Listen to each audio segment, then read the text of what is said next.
تاریخ اسلام بہت سے واقعات سے پر ہیں، اور تاریخ اور واقعات قصص کو تو قرآن شریف میں بیان کیا ہے، لیکن قرآن شریف نے تاریخ کو تاریخ کی حیثیت سے یا قصے کو افسانے کی حیثیت سے بیان نہیں کیا، بلکہ اس سے جو نتیجہ ماخذ ہوتا ہے اس کو قرآن شریف نے بیان فرمایا۔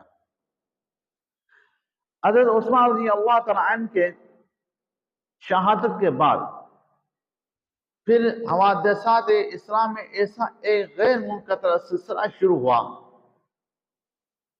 جس میں مسلمانوں کی آپس میں تلواریں چلنا شروع ہو گئی، حتیٰ کہ بھولے بھالے مسلمان تو اس میں مبتلا ہوئے، لیکن خیر الخلائق بعد الانبیاء علیہ السلام بھی اس میں مبتلا ہوئے۔ تو ان حوادثات میں ایک واقعہ کلبرا بھی ہے۔ اب یہ واقعہ کلبرا کیسے پیش آیا؟ یہ ایک بہت لمبی تاریخ ہے، انشاءاللہ تعالیٰ میں اپنے مختلف ویڈیو میں اس کو مختصر نمونے سے بیان کروں گا۔ یہ آپ سمجھ لیں کہ سب سے پہلے آپ یہ لوگ دیکھ لیں یزید کو ولی عہد کیوں دی گئی۔ واقعہ یوں ہوا کہ کوفے سے 40 لوگ آئے، یا ان کو بھیجا گیا، وہ آئے اور انہوں نے حضرت معاویہ رضی اللہ تعالیٰ عنہ کو کہا کہ آپ جو ہے یزید کو اپنا ولی عہد بنا لیں، کیونکہ اپنی زندگی میں، اور بعض دوسرے مسلمانوں نے مشورے میں یہ مشورہ دیا کہ اسلام کا شیرازہ بکھرا ہوا ہے، فتنے فساد کا زمانہ ہے، ابھی امن ہوا ہے تو آئندہ کوئی فتنہ نہ ہو، تو اس بنا پر آپ ایسا کریں اپنی زندگی میں کسی کو اپنا ولی عہد بنا لیں تاکہ آپ کے بعد یہ ایک نیا فتنہ نہ ہو۔ تو پھر مشورے ہونے لگے، یزید کا بھی نام آیا، اور یزید کے بارے میں بعض نے کہا اس کو بناؤ، اور بعض پر اس کا فسق فجور ظاہر تھا، انہوں نے لیب کی وجہ سے اس کا نام نامزد کرنے سے انکار کر دیا۔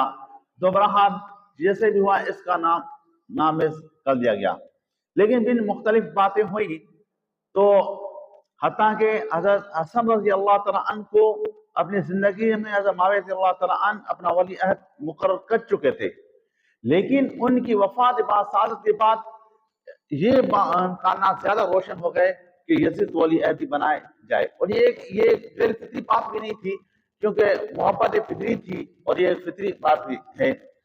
تو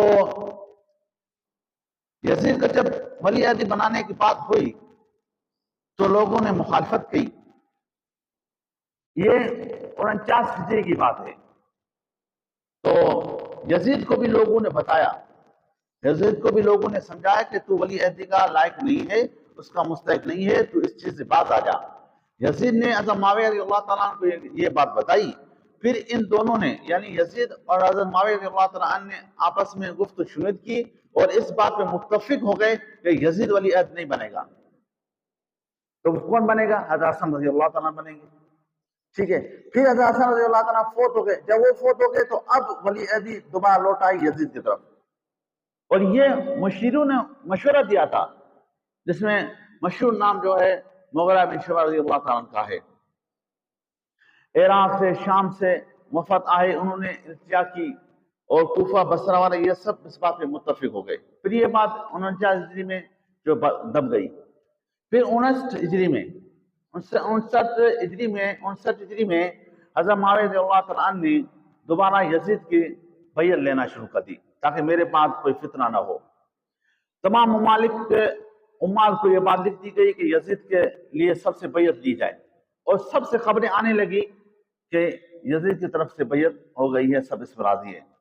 اب حضرت معاویہ رضی اللہ تعالیٰ عنہ کا جو رخ تھا وہ حجاز کی طرف گیا، مدینہ منورہ مکہ مکرمہ کی طرف۔ تو ان میں سے ان کا جو گورنر تھا وہ مروان تھا، اس کو لکھا کہ تم بیعت لو۔ تو ان میں سے 4 بندوں نے انکار کیا، حضرت حسین رضی اللہ تعالیٰ عنہ، عبداللہ بن عمر، عبداللہ بن زبیر اور عبداللہ بن عباس رضی اللہ تعالیٰ، ان 4 نے انکار کر دیا کہ ہم اس کے لیے آپ پہ بیعت نہیں کرتے، ہم جو خلیفہ منتخب کرنے کے لیے راضی نہیں ہیں، اس کے فضول فٹر بیٹھے تھے، اور یہ لوگوں کا بھی یہ رجحان تھا کہ یزید سے زیادہ جو ہے عام لوگوں کا، یہ جانتا ہے یزید سے زیادہ مستحق جو اہل بیت ہے۔ بہرحال جب فرمان روا حضرت معاویہ رضی اللہ تعالیٰ عنہ کا مدینہ منورہ پہنچا تو مروان نے سب کو مسجد میں جمع کیا، مسجد نبوی میں، اور اعلان کیا، یہ بخاری شریف کی بات بتا رہا ہوں، کہ حضرت معاویہ رضی اللہ تعالیٰ عنہ نے سنت ابی بکر و عمر کو زندہ کیا ہے، وہ اپنے زندگی میں کسی کو خلیفہ منتخب کر رہے ہیں اور وہ یزید ہے، آپ اس کے ہاتھ میں لہٰذا اس کے ہاتھ میں بیعت کرو۔ تو عبد الرحمن بن ابی بکر رضی اللہ تعالیٰ عنہ کھڑے ہو گئے اور اس نے کہا کہ یہ ابو بکر و عمر کی سنت نہیں ہے، یہ کیسر و کسریٰ کی سنت ہے، کیونکہ حضرت ابو بکر اور عمر رضی اللہ تعالیٰ نے اپنے اولاد کو یا اپنے رشتہ کو اپنا ولی عہد نہیں بنایا، یہ تو کیسر و کسریٰ کا رواج ہے، وہ اپنی ولی عہد بیٹوں کو بناتے ہیں، بھتیجوں کو بھانجوں کو بناتے ہیں۔ تو مروان نے کہا اس کو گرفتار کرو۔ جب یہ بات کی تو عبد الرحمن بن ابی بکر رضی اللہ تعالیٰ بھاگے اور امی عائشہ رضی اللہ تعالیٰ عنہ کے حجرے میں چلے گئے، اپنی بہن کے گھر میں چلے گئے۔ تو پولیس والے باہر کھڑے ہوئے، اندر نہیں گئے۔ پھر مروان نے کہا یہ قریشی میں یہ ہے کہ جو اپنے والدین کی نافرمانی کرتا ہے یہ ان میں سے ہے۔ تو امی عائشہ رضی اللہ تعالیٰ عنہ نے کوئی تفسیر کی تو امی عائشہ نے جواب دیا کہ یہ تفسیر نہیں ہے، ہمارے جو ہے حق میں قرآن نازل ہوا، ہمارے مخاطب میں قرآن نازل نہیں ہوا۔ بہرحال پھر معاویہ نے یہ کیا کہ 1,00,000 دینار عبد الرحمن بن ابی بکر رضی اللہ تعالیٰ عنہ کی طرف بھیجے۔ تو عبد الرحمن بن ابی بکر نے وہ لینے سے انکار کیا اور فرمایا ما ابیع دینی للدنیائی، میں دنیا کی خاطر اپنے دین کو نہیں بھیجوں گا نہیں۔ تو انہوں نے 1,00,000 دینار واپس کر دیے۔ اب انشاءاللہ تعالیٰ آگے کیا ہوا وہ انشاءاللہ آگے ویڈیو میں آپ کو منتقل، میرے یوٹیوب چینل کو سبسکرائب کریں۔ اللہ تعالیٰ آپ کو ہمارا حامی ناصر ہو۔